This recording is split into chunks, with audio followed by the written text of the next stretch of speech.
ఇక communist పార్టీలపై BRS అధినేత కేసీఆర్ చేసిన వ్యాఖ్యలపై సిపిఐ రాష్ట్ర కార్యదర్శి కూనంనేని సాంబశివరావు తీవ్ర ఆగ్రహం వ్యక్తం చేశారు.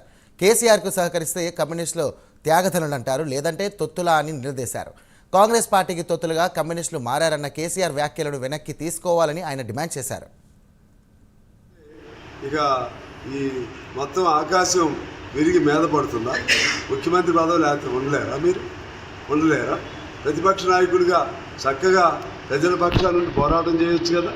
మీరు ప్రజల పక్షాల నుండి పోరాటం చేయడానికి సమయం దొరకదు, అసెంబ్లీకి ఒక్కరోజు కూడా రావడానికి సమయం దొరకదు, మీరు మొత్తం ఎక్కడో ఉంటారు. కమ్యూనిస్టులు పోరాటం చేయట్లేదంటే ఎందుకంటే ఆకాశం మీద ఉమ్మేస్తే మీద పడినట్టు ఉంటుంది. ఈ విధంగా కేసీఆర్ గారు కానీ ఈ మధ్య టీఆర్ఎస్ వాళ్ళు కూడా ఇటువంటి కామెంట్లు చేస్తూ ఉన్నారు. మేము 100 సంవత్సరాలు ఉన్న పార్టీ మాది.